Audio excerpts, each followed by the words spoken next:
रात्रीचा प्रहार होता. गावात सर्वत्र शांतता पसरलेली होती. सर्वांच्या घराचे दरवाजे बंद होते आणि दरवाजावर एक विचित्र अशी नक्षी होती, जी एका चक्रासारखी दिसत होती, ज्यात वेगळ्याच लिपीत काहीतरी कोरलेलं होतं. वारा आवाज करत जोरात वाहत होता. त्यातच कुठून तरी हळूहळू पैंजनाचा आवाज येऊ लागला. हसण्याचे विचित्र आणि भयानक आवाज येऊ लागले. कुठून तरी एक माणूस जोरात ओरडत धावत गावाच्या मध्यभागी येऊन थांबला. त्याचा मागे कोण लागलं होतं ते दिसत नव्हतं. तो मदतीसाठी सगळ्यांना हाक मारत होता, पण कोणी दरवाजा उघडला नाही. अचानक जोराचा वारा वाहू लागला आणि अचानक थांबला. त्या माणसाने मागे वळून पाहिलं आणि जोरात किंचाळला. थोड्या वेळात वारा पुन्हा जोराचा वाहू लागला आणि तो माणूस वाऱ्यात कुठेतरी नाहीसा झाला. मुंबईच्या धावपळीत अडकलेले 3 मित्र, आर्यन, समीर आणि कबीर. हल्लीच त्यांच्यात आता साहिलची सुद्धा एंट्री झाली. साहिल आर्यनच्या ऑफिसमध्ये होता. गावातून आलेला एक हुशार मुलगा, स्वभावाने शांत, समंजस असा. आर्यनने त्याची ओळख समीर आणि कबीरशी करून दिली. 3 मित्र एकमेकांचे जिगरी. आता साहिल सुद्धा यांच्यातलाच एक होऊन गेला. रोजच्या धावपळीतून काही दिवस सुट्टी म्हणून दरवर्षी 5-6 दिवस सुट्टी घेऊन हे 3 मित्र स्वतःसाठी वेळ देत. आणि आज त्याचबद्दल बोलण्यासाठी हे त्यांचा नेहमीच्या हॉटेलमध्ये भेटले. त्याच्यात त्यांनी साहिललाही सामील करून घेतलं. सगळे ठरवत बसले होते नेमकं काय प्लॅनिंग करायचं. समीर म्हणाला, मग यावेळी काय नवीन करायचं. कबीर म्हणाला, आपण गोव्याला जाऊया. आर्यन म्हणाला, मागेच गेलो होतो रे, त्यापेक्षा जंगल सफारीसाठी जाऊया. समीर म्हणाला, नको रे, ते दिवसभर उन्हात भटकून तुला काय प्राणी बघायचे आहेत, त्यापेक्षा तुला आता घेऊन जातो झू मध्ये, तिथे बघ. आर्यन म्हणाला, मग तुम्ही तरी सांगा कुठं जायचं. कबीर म्हणाला, साहिल काय झालं, तू का काही बोलत नाही. साहिल म्हणाला, मी म्हटलं आधी तुमचं होऊ दे सगळं, मग मी बोलतो. कबीर म्हणाला, बोल रे, तुला काय वाटतं, कुठे गेलं पाहिजे. साहिलने थोडा विचार केला आणि म्हणाला, आमच्या गावी जायचं का. आमचं गाव खूप सुंदर आहे, आपण तिथे फिरू आणि आमच्या घरीही राहू शकतो. सर्वांना कल्पना आवडली, पण नंतर साहिलच्या मनात काय आलं, तो म्हणाला, नको नाही तरी काम करू, आपण दुसरीकडेच कुठेतरी जाऊ. कबीर म्हणाला, का, काय प्रॉब्लेम आहे, आता ठरलंय तर जाऊया तुझ्याच गावी. समीर पण म्हणाला, हो जाऊ ना तुझ्या गावी. तो पुन्हा समजावत म्हणाला, ऐका, नको, त्यापेक्षा माझा मामाच्या गावी जाऊ, मामाचं पण गाव सुंदर आहे. आर्यनने साहिलकडे पाहिलं. तो थोडा अस्वस्थ वाटत होता. तो साहिलला म्हणाला, काय झालं, खरं सांग, का नाही म्हणतेस. साहिल थोडा विचार करून म्हणाला, अरे ते आमच्या गावात संध्याकाळनंतर कोणी बाहेर पडत नाही. आणि कबीर मध्येच हसत म्हणाला, का, संध्याकाळनंतर काय गावातल्या लोकांना दिसत नाही का. साहिल म्हणाला, तसं नाही रे, आमच्या गावात असं म्हणतात, दर शनिवारी ती फिरते आणि कोणत्याही एका पुरुषाला सोबत घेऊन जाते. आर्यन म्हणाला, ती म्हणजे कोण, आणि शनिवारी फिरते तर मग इतर दिवशी का गाव बंद करता, आणि आहे कोणती अशी. साहिल म्हणाला, आमच्या इथे तिचं नाव नाही घेत, आणि ती इतर दिवशी संध्याकाळनंतर पूर्ण गावावर नजर ठेवते आणि शनिवारी त्या माणसाच्या दारात येऊन त्याला हाक मारते. तिचा मोहक आवाजाला कोणीही बळी पडू शकतं, आणि जेव्हा तो पुरुष दार उघडतो, ती त्या माणसावर हल्ला करते आणि सोबत घेऊन जाते. हे सगळं ऐकून समीर आणि आर्यन तर जोरजोरात हसू लागले, पण कबीर थोडा घाबरला आणि म्हणाला, हसता काय, तो इतकं सिरियसली काहीतरी सांगतोय आणि तुम्ही हसता काय. समीर म्हणाला, असं खरंच असता का कुठे काही.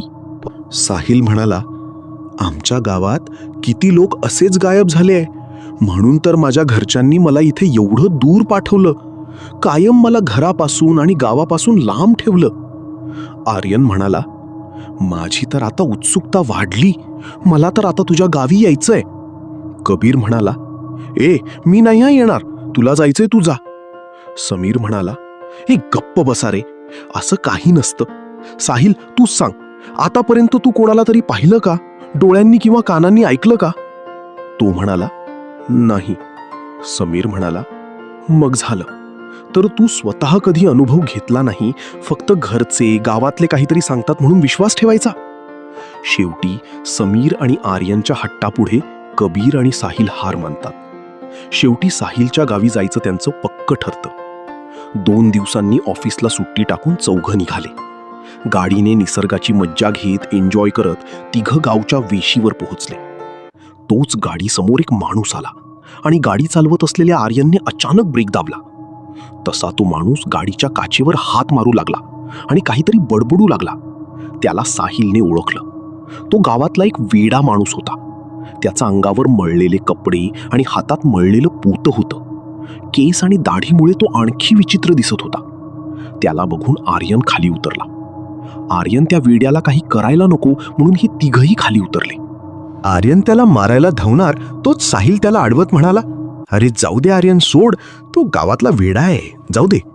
तो त्यांना बघून म्हणाला, परत जा जा जा, परत ती घेऊन जाईल, नाहीतर जा. आर्यनने त्याला ढकललं. साहिल आणि कबीरने त्याला धरून गाडीत बसवलं. समोरच्या टपरीमधून एक माणूस आला. त्याने साहिलला बरोबर ओळखलं. तो म्हणाला, अरे मालक, तुम्ही कधी आले? याचा नका नादी लागू, मी घेऊन जातो याला. साहिल म्हणाला, ठीक आहे, त्याला बाजूला घ्या, नाहीतर कोणत्या तरी गाडी खाली येईल. हो हो, असं म्हणत तो त्या वेड्याला सोबत घेऊन गेला. चौघं गाडीत बसून घराच्या दिशेने निघाले. कबीर साहिलला म्हणाला, काय रे, तो टपरीवाला तुला मालक का म्हणत होता? तो म्हणाला, ते माझे वडिलांना इथली बरीच लोक ओळखतात आणि खूप मानतात, त्यामुळे ते आम्हाला पण तितकाच मान सन्मान देतात. गाडी आता साहिलच्या घरासमोर येऊन उभी राहिली.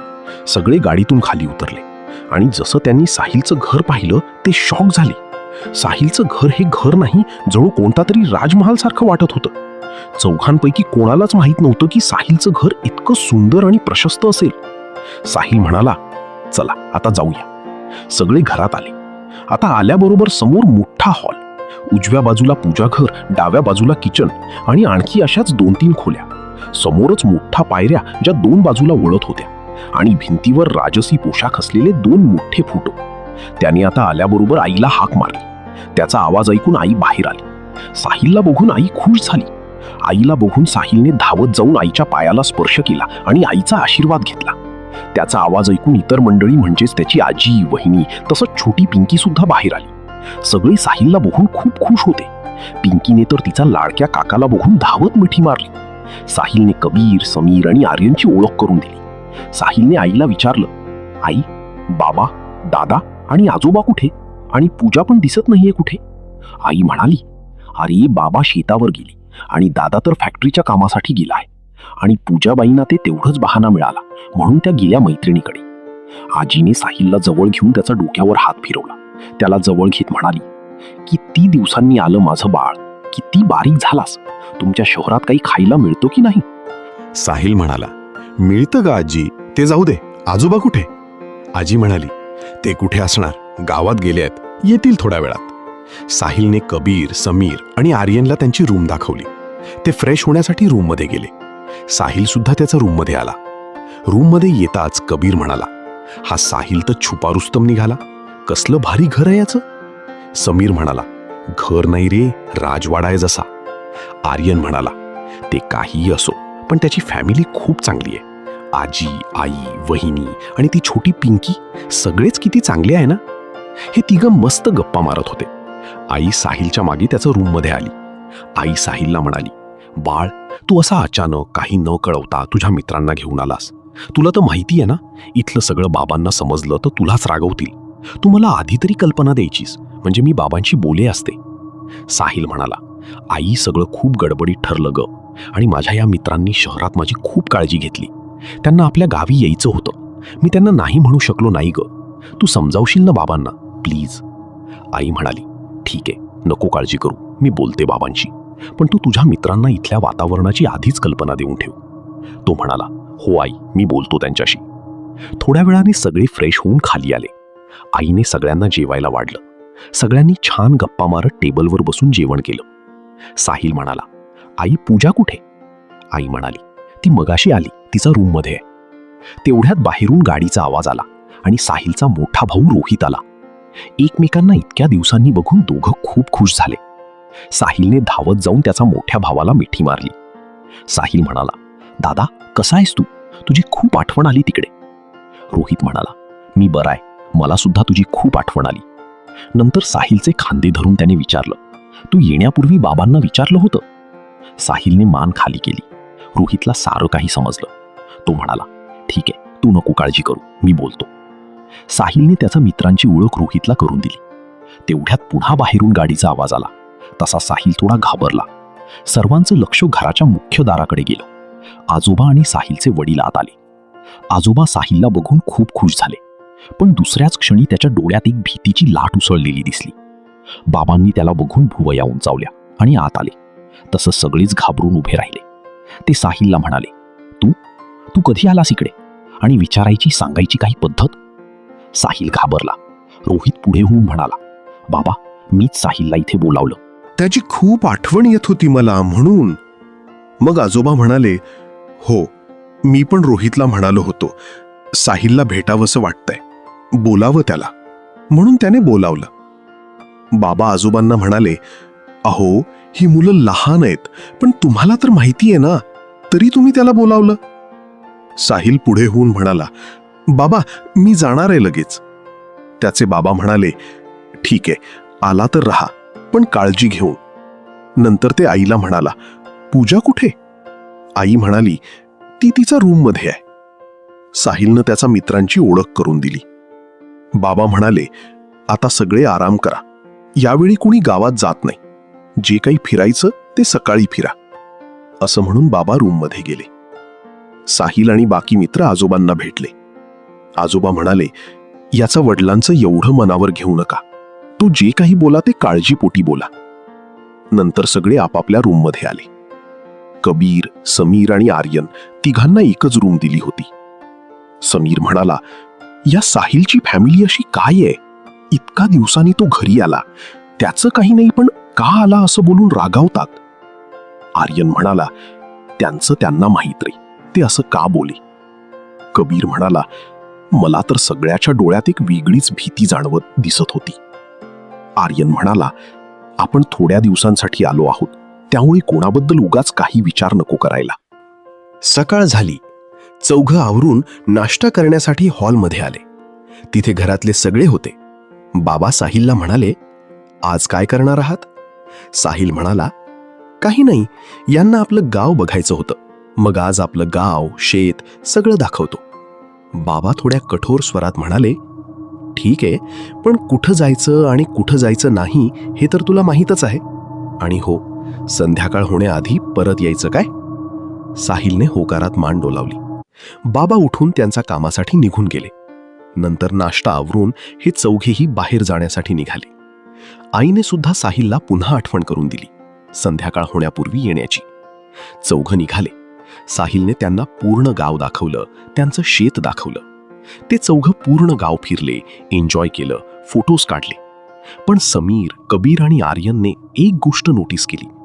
गावातल्या प्रत्येकाच्या घराच्या दारावर लाल रंगात एक विचित्रच नक्षी काढलेली होती. त्यांनी याबद्दल साहिलला विचारलं. साहिल म्हणाला, मला याबद्दल फार काही सांगता येणार नाही, मी ही नक्षी लहान असल्यापासून पाहतो आहे. आता हळूहळू संध्याकाळ होत आली.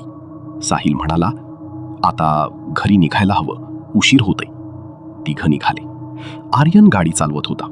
ते थोडं पुढे आले तस अचानक गाडी बंद पडली. आर्यनने खूप प्रयत्न केला, पण गाडी स्टार्टच होत नव्हती. साहिल पुरता घाबरला.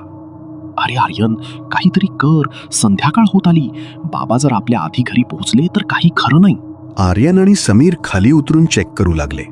आर्यन म्हणाला, अरे यार, काय झालं या गाडीला कळत नाहीये. शेजारी त्यांना पुन्हा तोच वेडा माणूस दिसला. यावेळी तो एका जुन्या वडाच्या झाडाखाली बसून जमिनीवर काठीने काहीतरी गिरवत होता. समीरचं त्याच्याकडे लक्ष गेलं तेव्हा त्याच्या लक्षात आलं की तो वेडा जमिनीवर अगदी तशीच नक्षी काढत होता जशी गावातल्या प्रत्येक घराच्या दरवाजावर होती. त्या वेड्याने मान वर केली तर त्याचे डोळे रक्तासारखे लाल झाले होते. तो ओरडला, वेळ झाली, वेळ झाली, पळा. समीरने पाहिलं तर गाडी बऱ्यापैकी गरम झाली होती. त्याने गाडीतून पाणी काढलं आणि ते गाडीत टाकलं. तो साहिलला म्हणाला, एक 5 मिनिटात गाडी सुरू होईल, काळजी नको करू. संध्याकाळ होऊन गेली. गाडी स्टार्ट करून सगळे घरी निघाले. वारा जोराचा वाहू लागला. पूर्ण गाव स्मशानासारखं शांत झालं. सर्वांच्या घराचे दरवाजे आता बंद झाले होते. साहिलला घरून सारखे कॉल येऊ लागले. कसं तरी करत हे सगळे घरी पोहोचले. घरात येताच आईने त्यांना आता घेतलं आणि घराचे दरवाजे बंद केले. समोरच बाबा आणि आजोबा बसले होते. बाबा साहिलला खूप ओरडले, तुला सगळं माहीत आहे तरी तू संध्याकाळ होऊन गेल्यानंतर येतोस घरात? साहिल आणि बाकी सगळे शांत मान खाली करून उभे राहिले.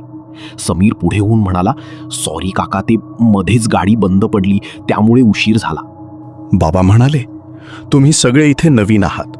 इथल्या गोष्टींवर तुम्ही शहरातली मुलं विश्वास ठेवणार नाही, पण आम्ही काही गोष्टी अनुभवल्यात. तुम्ही 4 दिवसांनी निघून जाल, पण छोटी चूक सुद्धा साहिलसाठी आणि या परिवारासाठी खूप महागात पडेल. जा आता, जेवण करून घ्या आणि आपापल्या रूममध्ये जाऊन आराम करा. असं म्हणून बाबा रूममध्ये निघून गेले. आजोबा साहिल जवळ आले आणि चौघांना जवळ घेत म्हणाले, त्याचं बोलणं मनाला नका लावून घेऊ. जेवण करून घ्या सगळे. सर्वांचं जेवण झालं आणि या चौघांसोबत इतर सगळे कुटुंबीय आजी आजोबासोबत बसून गप्पा मारू लागले. समीर आजोबांना म्हणाला, आजोबा, रागावणार नसाल तर एक विचारू? आजोबा म्हणाले, अरे तू माझ्या नातवासारखाच आहेस, विचार ना. समीर म्हणाला, मी आल्यापासून इथे खूप काही वेगवेगळ्या गोष्टी पाहिल्या. म्हणजे गावातल्या सर्वांचा घराचा दारावर एकसारखी ती नक्षी, संध्याकाळी नंतर बाहेर न पडणं. हे सगळं का? आणि कोणाला घाबरतात या गावातली सगळी लोक? आजोबांनी एक मोठा श्वास घेतला आणि सांगू लागले, फार वर्षापूर्वी, म्हणजे मी त्यावेळी तरुण होतो, लग्नही झालं नव्हतं माझं, ही त्यावेळची गोष्ट आहे.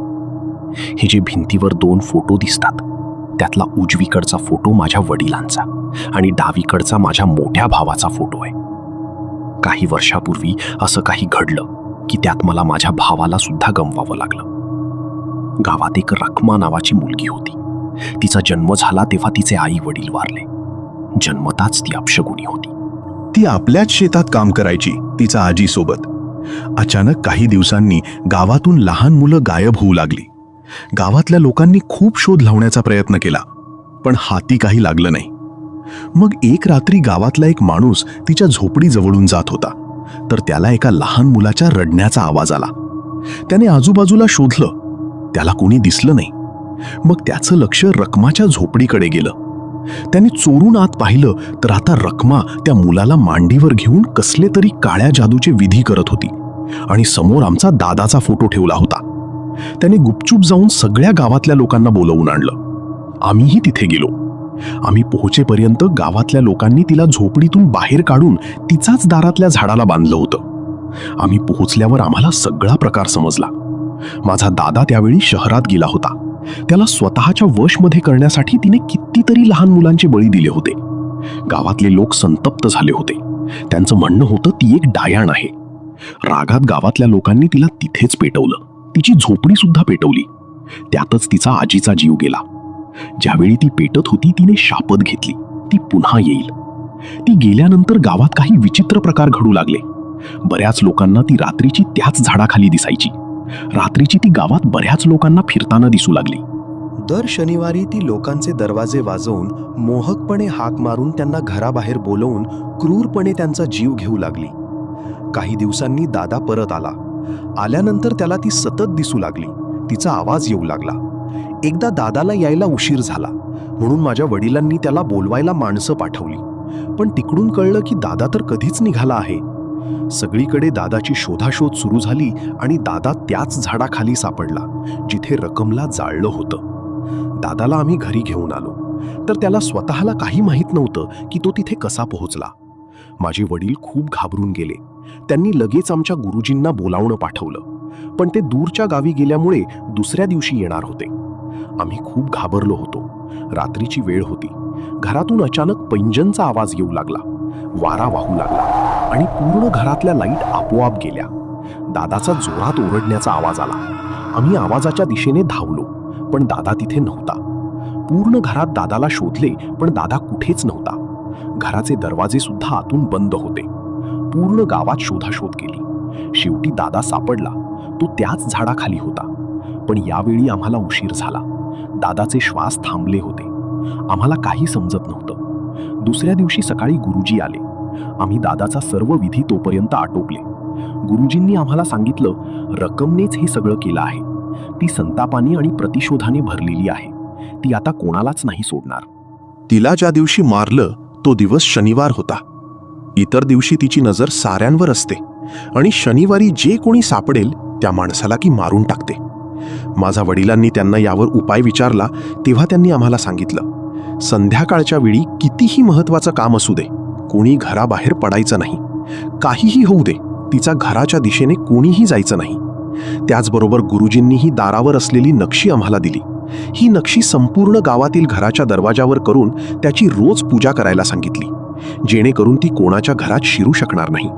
पण तरी सुद्धा ती बरेचदा मोहक आवाजात कोणत्या तरी जवळच्या माणसाचा आवाज काढून घराबाहेर बोलावते. हे सगळं ऐकून कबीर तर पुरता घाबरला, पण आर्यन आणि समीर यांना अजूनही यावर फारसा विश्वास बसत नव्हता. पुढे आजोबा म्हणाले, गुरुजींनी विधी केल्यानंतर 2 दिवसांनी पुन्हा मला बोलवलं आणि सांगितलं, पुन्हा एकदा माझा भाऊच येऊन हे चक्र कायमच थांबवेल. म्हणून आम्ही आमच्या घरात जन्म घेणाऱ्या प्रत्येक मुलाला खूप जपतो आणि याच काळजीपोटी घरापासून दूर ठेवतो. रात्री आजोबांशी बोलून सगळे आपल्या रूममध्ये आले.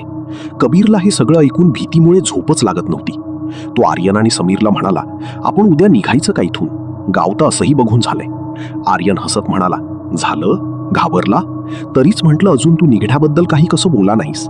समीर दोघांना म्हणाला, शांत बसा रे, मला काहीतरी गडबड वाटतेय. आर्यन म्हणाला, म्हणजे गडबड कसली? समीर म्हणाला, जर ती कोणती रकमा एवढी भयानक आहे तर तिला घाबरून सगळे इथंच का राहतात? आत्तापर्यंत सगळं सोडून का नाही गेले इथून?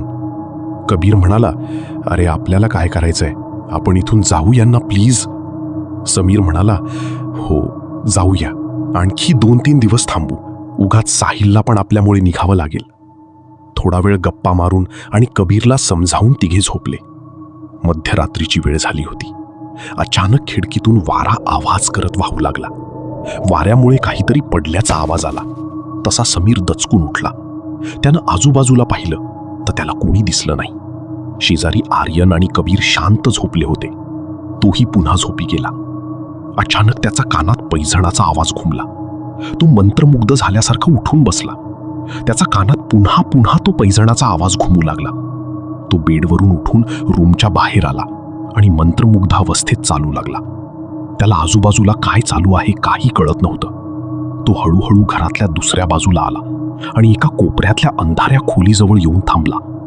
तो दारावर हात लावणार तसं त्याच्या खांद्यावर कोणीतरी हात ठेवला आणि तो शुद्धीवर आला.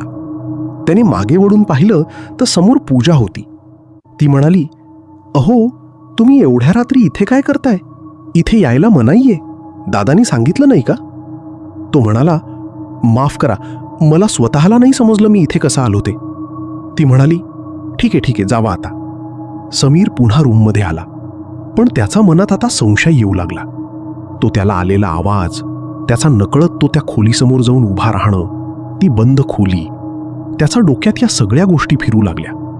त्याने ठरवलं उद्या रात्री कोणाच्याही नकळत त्या बंद खोलीत जायचं. दुसऱ्या दिवशी सकाळी हे 4 मित्र पुन्हा बाहेर पडले. आज हे 4 गावातल्या नदीजवळ आले. सगळे मस्त एन्जॉय करत होते, पण समीर मात्र वेगळ्याच विचारात होता. साहिलने त्याला बोलवलं, काय रे, काय झालं? कसला विचार करतोयस? चल ना. समीर म्हणाला, हो चल तू, मी आलो, ते थोडंसं डोकं दुखतंय. साहिल म्हणाला, का रे, काय झालं? खूप त्रास होतोय का? इथे जवळच दवाखाना आहे, तिथे जायचं का? समीर म्हणाला, अरे नाही, एवढं काही नाही झालं, मी ठीक आहे. बरं साहिल, एक विचारू का? तो म्हणाला, हो विचार ना. समीर म्हणाला, तुमच्या घरात एक खोली आहे, ती कायम बंद का असते आणि तिथे जायला मनाई का आहे? साहिल म्हणाला, मी एकदा आजोबांच्या तोंडून ऐकलं होता, ती खोली त्यांच्या भावाची आहे. त्या खोलीत त्यांच्या आठवणी आहे, म्हणून आजोबांना त्या खोलीत कुणी गेलेलं आवडत नाही, म्हणून ती कायम बंद असते. का रे, पण तू का विचारत आहेस हे सगळं? समीर म्हणाला, काही खास नाही रे, सहजच. नंतर सगळे पुन्हा घरी जायला निघाले. नेहमीप्रमाणे आर्यन गाडी चालवत होता. अचानक गाडीसमोर तोच वेडा आला. आर्यनने जोरात ब्रेक दाबला, पण गाडीच्या धक्क्यामुळे तो वेडा तिथेच पडला. त्याचा डोक्याला लागल्यामुळे रक्त येऊ लागलं. सगळे खाली उतरले. त्यांनी त्या वेड्याला गाडीत बसवलं आणि गाडी थेट हॉस्पिटल समोर आणली. त्याला ॲडमिट केलं. डॉक्टरांकडून समजलं त्याला फार काही लागलं नाही, ते जाऊ शकतात. समीरचं लक्ष तो घेऊन फिरणाऱ्या पोत्याकडे गेलं. समीरने ते मळलेले पोते उचलले. त्याला वाटले होते की त्यात काही कचरा असेल, पण पोत्याला हात लावताच त्याला जाणवले की आत काहीतरी कठीण आणि धातूचे आहे. त्याने गुपचूप पोत्याची गाठ सोडली आणि आत पाहिले. त्याचे डोळे विस्फारले. त्या पोत्यात जुन्या काळातले मोठे लोखंडी खिळे, काही जळकी लाकडे आणि मुख्य म्हणजे गावातील घरांच्या दरवाजावर होती तशीच नक्षी कोरलेली एक जुनी तांब्याची पाटी होती. तसंच काही कागदपत्रे होती. ते पाहून तर समीर थोडा गडबडला. त्याने ते सगळं सामान तिथेच ठेवलं. फक्त कागदपत्र गुपचूप सोबत घेतली. मागून त्याला हाक ऐकू आली. समीर, काय करतोयस? चल निघूया. आर्यनने हाक मारली. समीरने पटकन ते पोते पुन्हा जसे होते तसे ठेवले आणि तो गाडीत बसला. पण त्याच्या डोक्यात विचारचक्र सुरू झाले होते.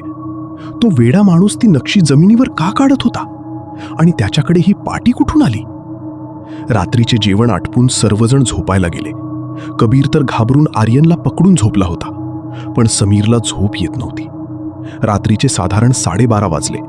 समीर बेडवर नुसताच पडून होता. त्याच्या कानावर अचानक पायजणांचा आवाज आला. तो उठला आणि त्या आवाजाच्या दिशेने गेला. त्याला एक सावली दिसली. तो त्या सावलीजवळ जाऊ लागला. एका भिंतीमागे लपून त्याने पाहिलं तर ती सावली पूजाची होती. ती चालत मागच्या दाराने घराच्या बाहेर पडली. समीर सुद्धा तिचा मागे घराबाहेर पडला. ती चालत चालत कुठेतरी जात होती. समीर सुद्धा लपून तिचा मागे मागे चालत जाऊ लागला. ती चालता चालता एका ठिकाणी थांबली. तिथे एक झोपडी होती आणि समोरच एक मोठं झाड होतं. ती झोपडीच्या आत आली. समीर झोपडीच्या बाहेरून तुटलेल्या खिडकीतून तिला पाहत होता. तिने आता गेल्यावर एका कोपऱ्यातून एक पेटी बाहेर काढली. त्यातून तिने एक फोटो काढला आणि त्या फोटोला जवळ घेऊन रडू लागली. त्या फोटोवर हात फिरवून तिने तो पुन्हा पेटीत ठेवला. ती पेटी ठेवून ती झोपडीतून बाहेर पडली. समीरने ते पाहिलं. ती जशी झोपडीपासून दूर गेली, समीर त्या झोपडीत गेला. त्याने ती पेटी काढली आणि त्यातून तो फोटो बाहेर काढला. त्या फोटोसोबतच त्याला काही कागद पण सापडले. ते सगळं पाहून तो शॉक झाला. त्यानं ते सगळं घेतलं आणि तो घरी आला. त्याने हळूच पूजाच्या रूममध्ये डोकावून पाहिलं तर ती शांत झोपली होती. त्याला आता थोडासा अंदाज आला की इथे नेमकं काय चालू आहे. दुसऱ्या दिवशी सकाळी सगळे उठून फ्रेश झाले. आज शनिवार असल्यामुळे कोणीच साहिलला आणि इतर सर्वांना घरातून बाहेर जाण्याची परवानगी दिली नाही. सगळे घरातच बसून होते. फक्त नेहमीप्रमाणे बाबा आणि आजोबा बाहेर गेले होते. साहिलचा मोठा भाऊ 2 दिवसापासून शहरातच होता. काही कामाने त्याला यायला आणखी वेळ लागणार होता. हे चौघे छोट्या पिंकीसोबत हॉलमध्ये खेळत होते. अचानक आईचा पूजाच्या खोलीतून ओरडण्याचा आवाज आला. सगळे धावत तिकडे गेली तर पूजा जमिनीवर होती आणि आई तिला उठवत होती. आई म्हणाली, पूजाला अचानक चक्कर आली आणि ती जमिनीवर कोसळली. वहिनी पाणी घेऊन आल्या आणि पूजाच्या चेहऱ्यावर मारलं. तसं पूजा शुद्धीवर आली. साहिल म्हणाला, चल मी तुला हॉस्पिटलमध्ये घेऊन जातो. आजी म्हणाली, पण आज शनिवार आहे. समीर पुढे होऊन म्हणाला, साहिल तू थांब, मी जातो पूजाला घेऊन, तू घरात थांब. कबीर म्हणाला, मीही येते. समीर म्हणाला, ठीक आहे. समीर आणि कबीर पूजाला घेऊन हॉस्पिटलमध्ये आले. डॉक्टर पूजाला चेक करत होते. तेवढ्यात समीरच्या काही लक्षात आलं आणि तो कबीरला म्हणाला, तू इथेच थांब, मी आलो जरा जाऊन. कबीर म्हणाला, तू कुठे चालास आता? समीर म्हणाला, अरे थोडं अर्जंट आहे, आलो वॉशरूममधून. असं म्हणून तो गेला. थोड्या वेळाने पूजा पण आली आणि तिचा मागोमाग समीर पण आला. डॉक्टर त्यांना म्हणाले, टेन्शन घेण्यासारखं काही नाही, त्यांना थोडा आरामाची गरज आहे, विकनेस आलाय फक्त. सगळे घरी आले. त्याचाच मागोमाग बाबा आणि आजोबा सुद्धा आले. घरात दिवे लावले गेले आणि दरवाजा बंद केला गेला. बाबा कबीर, समीर आणि आर्यनकडे बघत म्हणाले, रात्री काहीही होऊ दे, कोणीच आपापल्या रूमच्या बाहेर पडायचं नाही. घराचे दार खिडक्या उघडायच्या नाहीत. सर्वांचं जेवण झालं आणि सगळे आपापल्या रूममध्ये आले. आर्यन खोलीतून बाहेर आला. कबीर मात्र चांगलाच घाबरला होता. सर्वत्र शांतता पसरली होती. अचानक घरातल्या सर्व लाईट गेल्या. तसं कबीर आणखी घाबरला. अचानक पैजणाचा आवाज येऊ लागला आणि एक किंकाळी जोरात ऐकू आली. ती साहिलच्या रूममधून आली. समीर आणि कबीर दोघं साहिलच्या खोलीत आले. त्यांचाच बरोबर इतर सगळीही साहिलच्या रूममध्ये आले. तिथलं दृश्य पाहून सगळेच हादरून गेले. साहिल खाली पडला होता आणि पूजा पूर्ण ताकदीने त्याचा गळा दाबत होती. आर्यन तिला सोडवण्याचा पूर्ण प्रयत्न करत होता. तिच्या डोळ्यात जणू रक्त उतरलं होतं. तिचे केस विस्कटलेले हवेत उडताना भयानक दिसत होते आणि विचित्र आवाजात ती म्हणाली, मी सोडणार नाही तुला. माझा बदला घेणार मी आता. मला मारलंय तुम्ही लोकांनी. तुमच्यामुळे माझं स्वप्न मोडलं. आता तुम्हाला सगळ्यांना मारून टाकेल मी. समीर आणि कबीर धावत गेले आणि त्यांनी आर्यनसोबत मिळून तिला साहिलपासून दूर केलं. बाबा पुढे आले आणि त्यांनी पूजाला एक जोरदार कानाखाली मारली. तशी ती बेशुद्ध पडली. ते म्हणाले, ही माझा मुलगी नाही, ही ही ती दायण रखमा आहे. तिने माझ्या मुलीला वश केलं. आई आणि वहिनीने धावत जाऊन पूजाला जवळ घेतलं आणि रडू लागली. समीरने साहिलला सावरलं आणि पुढे होत म्हणाला, काका, पूजाने काहीच केलं नाहीये. जे काही चालू आहे ते वेगळंच आहे. समीरने रखमाच्या घरातून आणलेले कागदपत्रे आणि तो फोटो बाहेर काढला. ते कागदपत्र आणि तो फोटो साहिलने हातात घेतला आणि म्हणाला, आजोबा, हे काय आहे? तुम्ही एवढी मोठी गोष्ट लपवली. त्या फोटोत आजोबांचे मोठे भाऊ आणि रखमा एकत्र होते आणि तो त्यांचा लग्नाचा फोटो होता. आजोबा थरथरत्या आवाजात समीरकडे बघत म्हणाले, तुला हे सगळं कुठून मिळालं? समीर सांगू लागला, जिथे रखमाने ठेवलं होतं. साहिल म्हणाला, हे काय चाललंय सगळं? कोणी सांगेल का मला? समीर पुढे होत म्हणाला, मी सांगतो काय झालंय. एक रात्री मी पूजाला घराबाहेर जाताना पाहिलं. त्यावेळी मनात शंका आली. या गावात सगळे संध्याकाळनंतर घराच्या बाहेर जायचा विचारांनी सुद्धा घाबरतात. तिथे ही मुलगी एवढ्या रात्री कुठे चाललीये? म्हणून मी तिचा पाठलाग केला. तर ती रखमाच्या घरी गेली. तिथे तिने एक पेटी काढली. त्या पेटीत ही सगळी कागदपत्र होती. त्यावेळी मला हे सत्य समजलं की आजोबांचा भाऊचं आणि रखमाचं एकमेकांवर खूप प्रेम होतं आणि त्यांनी एका मंदिरात लग्नही केलं होतं. पण त्यांचा लग्नाला घरातल्याचा विरोध होता. आजोबांच्या भावाने रखमाला बरीच पत्र पाठवली होती. त्या पत्रांमध्ये हे सगळं लिहिलेलं आहे. आजोबा म्हणाले, कोण एका डायनला आपली सून करून घेईल? समीर चिडून म्हणाला, ती डायन नव्हती, तिला तुम्ही डायन बनवलं. खरं तर पूजाला रखमाने वश नाही केलं. आजोबांच्या चुकांमुळे तिची अशी अवस्था झाली. तुला आठवतं साहिल, तो तुमचा गावातला वेडा माणूस? तो वेडा कधी नव्हताच मुळी. त्याला वेड केलं तुझा आजोबांनी, खरं लपविण्यासाठी. रखमा गरीब असल्यामुळे ती सून म्हणून आजोबांना आणि त्यांच्या वडिलांना पसंत नव्हती. म्हणून त्यांनी तिच्यावर खोटा आरोप केला. तिच्या विरुद्ध सापळा रचला आणि त्याच्यासोबत काम करत असलेल्या काही माणसांना पैसे देऊन रखमा डायन आहे अशी अफवा पसरवली. गावातल्या लोकांना भडकवून तिला जिवंत जाळून मारून टाकलं. हे सगळं आजोबांच्या भावाला समजलं. त्याने हे सगळं त्याच्या डायरीत लिहिलं आणि ती डायरी त्याच्या खोलीत ठेवली. आणि रखमाचा मृत्यू सहन न झाल्याने त्यांनी ही आत्महत्या केली. त्याची डायरी आणि आणखी काही पुरावे कोणाच्या हाती लागू नये म्हणून त्यांनी ती रूम सगळ्यांसाठी बंद केली. पण पूजाला त्या खोलीत जाण्याची खूप उत्सुकता होती. कायमच ती लपून रात्रीची त्या खोलीत जायची. तिने ती डायरी वाचली आणि तिला सारं सत्य समजलं. ती चोरून रखमाच्या घरी गेली. तिथे तिला हे पत्र आणि फोटो मिळाली. रखमासोबतचा हा अन्याय तिला सहन झाला नाही. तिला मनात कुठंतरी रखमाला न्याय मिळवून द्यायचा होता, पण तिला ते जमत नव्हतं. हळूहळू ती रखमाचा शोध घेता घेता स्वतःला रखमा समजू लागली. गावातली माणसं अचानक गायब होतात म्हणून काही शिकलेल्या लोकांनी बरीचदा तक्रार केली होती. म्हणून इथे एक ऑफिसर पाठवण्यात आला. त्याने ही सगळी माहिती काढली आणि ही गोष्ट जेव्हा आजोबांना समजली तेव्हा जगापर्यंत सत्य पोहोचू नये म्हणून आजोबांनी त्याला एक रात्री माणस पाठवून मारहाण केली. त्यात त्याचा डोक्याला मार लागला आणि तो सारं काही विसरून वेडा झाला. पण ज्यावेळी आपल्या गाडीचा ॲक्सिडेंट झाला आणि त्याला ॲडमिट केलं तेव्हा औषधोपचाराने तो बऱ्यापैकी रिकवर झाला. त्याचा पोत्यातल्या सामानामध्ये त्याच्याबद्दलची माहिती मिळाली आणि ज्यावेळी पूजाला हॉस्पिटलमध्ये घेऊन गेलो तेव्हा त्या वेड्याकडून म्हणजे ऑफिसरकडून पूजाबद्दल आणि आजोबांबद्दलची सगळीच माहिती मिळाली. मी डॉक्टरांना सुद्धा पूजाच्या काही तपासण्या करायला सांगितल्या. त्यातूनच समजलं की पूजाला हा मानसिक आजार जडलाय.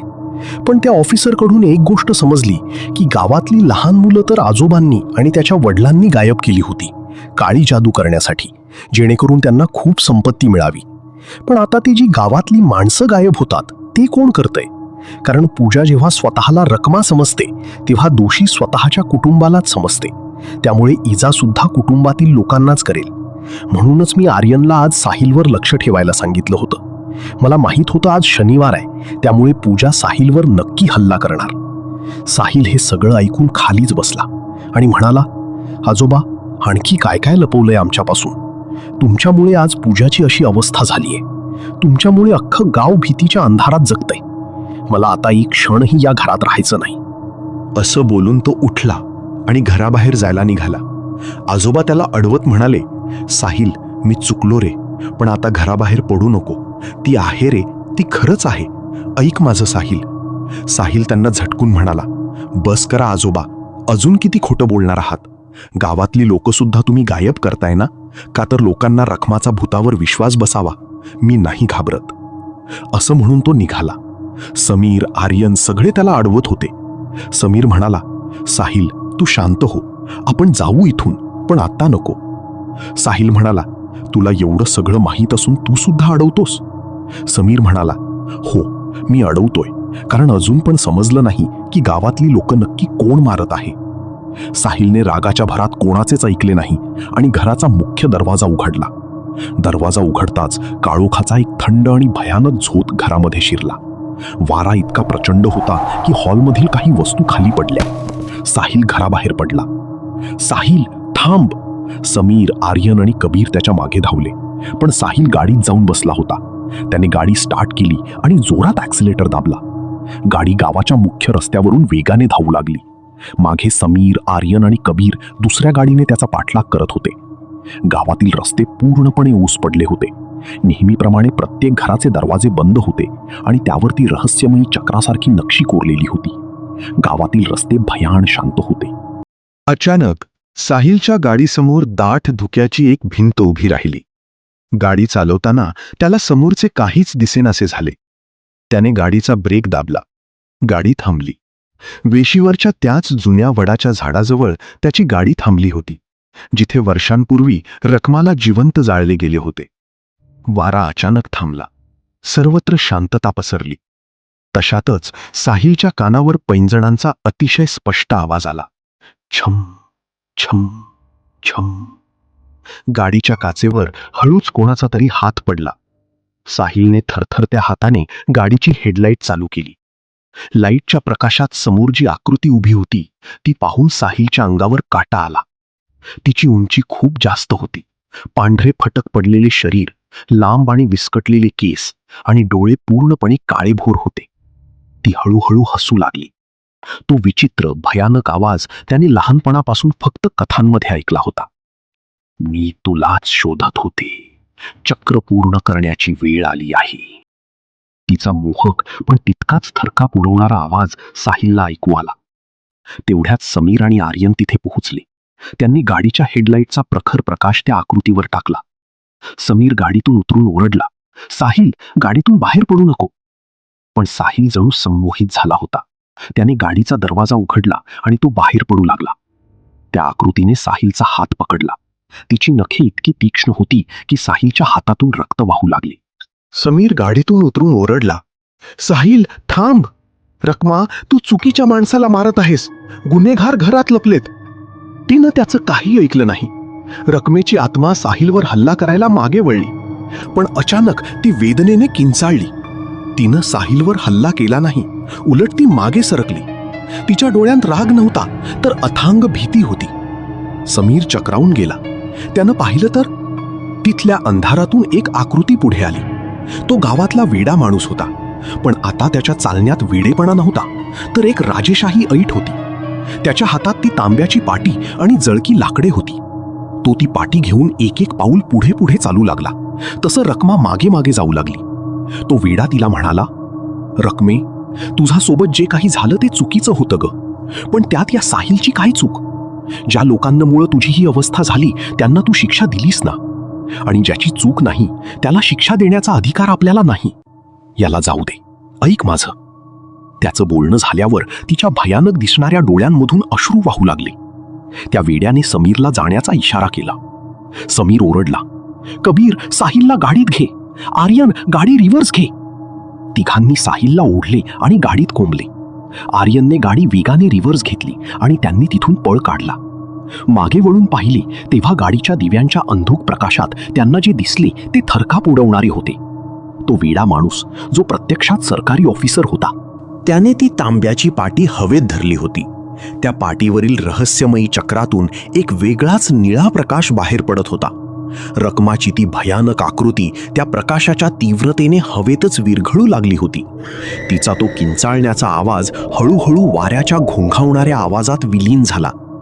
आर्यनने गाडीचा वेग आणखी वाढवला आणि ते चौघेही कसं तरी करून गावाच्या वेशी बाहेर पडले. साहिल अजूनही धक्क्यात होता. त्याच्या हातातील जखमेतून रक्त वाहत होते.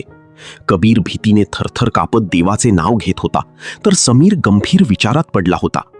त्या रात्री त्यांनी थेट जवळचे शहर गाठले आणि तिथल्या एका रुग्णालयात साहिलवर उपचार केले. सुदैवाने जखम फार खोल नव्हती, पण मनावर झालेला आघात मोठा होता. समीरने साहिलला आणि बाकीच्यांना संपूर्ण सत्य समजावून सांगितले. गावातील लोकांचे गायब होणे, आजोबांनी आणि त्यांच्या वडिलांनी रकमाच्या भूताची अफवा जिवंत ठेवण्यासाठी केले होते हे खरे होते. पण रकमा तीच माणसं गायब करत होती ज्यांनी वर्षांपूर्वी तिला जिवंत जाळण्यासाठी आजोबांच्या वडिलांकडून पैशांची लाच घेतली होती. ती कोणत्याही निरपराध माणसाला मारत नव्हती. गुरुजींनी गावातील दरवाजांवर काढायला दिलेली ती चक्राची नक्षी प्रत्यक्षात रकमाच्या आत्म्याला घरात येण्यापासून रोखण्यासाठी होत. ती तांब्याची पाटी म्हणजे त्या मंत्राचा मुख्य स्रोत होती, जी त्या ऑफिसरला तपासादरम्यान सापडली होती. म्हणूनच काल रात्री त्या पाटीच्या प्रभावामुळे रकमा मागे सरकली. 2 दिवसांनंतर साहिलच्या भावाचा रोहितचा फोन आला. गावातील वातावरण आता पूर्णपणे बदलले होते. त्या रात्री वेशीवर रकमाचा आत्मा त्या तांब्याच्या पाटीच्या प्रभावामुळे कायमचा शांत झाला होता. पण त्याचसोबत आपल्या पापांची कबुली देत आणि पश्चात्तापाच्या आगीत जळत साहिलच्या आजोबांना हृदयविकाराचा तीव्र झटका आला आणि त्यातच त्यांचा मृत्यू झाला. पूजालाही शहरात मोठ्या हॉस्पिटलमध्ये मानसिक उपचारासाठी दाखल करण्यात आले. समीरने त्या ऑफिसरचे आभार मानण्यासाठी जेव्हा त्याची चौकशी केली, तेव्हा त्याला समजलं की तो ज्या ऑफिसरबद्दल विचारत आहे ते तर जेव्हा गावात आले त्याच वेळी आजोबांच्या माणसांनी केलेल्या मारहाणीत त्यांचा मृत्यू झाला. समीरला मनातच समजलं की तो माणूस नक्कीच आजोबांचे मोठे भाऊ असणार, कारण त्यांचाच बोलण्याने रकमाच्या डोळ्यात अश्रू आले होते. समीरला सारंच सत्य समजलं होतं. साहिलने आता आपल्या गावातील त्या भव्य वाड्याकडे आणि जमिनीकडे पुन्हा कधीही न जाण्याचा निर्णय घेतला. त्यांनी मुंबईतच राहून नवीन आयुष्य सुरू करायचे ठरवले. 4ही मित्र मुंबईच्या दिशेने जाणाऱ्या हायवेवर प्रवास करत होते. गाडी नेहमीप्रमाणे आर्यन चालवत होता. खिडकीतून येणारा थंड वारा अंगाला शिवून जात होता. अचानक गाडीच्या मागील काचेवर एक क्षण एका मुलीच्या हाताचा तळवा उमटल्यासारखा भास झाला आणि हवेत पैंजणांचा अतिशय मंद पण शांत क्षीण आवाज गुंजला. पण यावेळी त्या आवाजात भयानक भीती नव्हती, तर एक प्रकारची मुक्ती आणि कृतज्ञता होती. चक्र अखेर पूर्ण झाले होते. ही कथा आवडली असेल तर नक्की लाईक करा, शेअर करा, कमेंट करा आणि अशाच कथांसाठी चॅनलला सबस्क्राईब करा. धन्यवाद.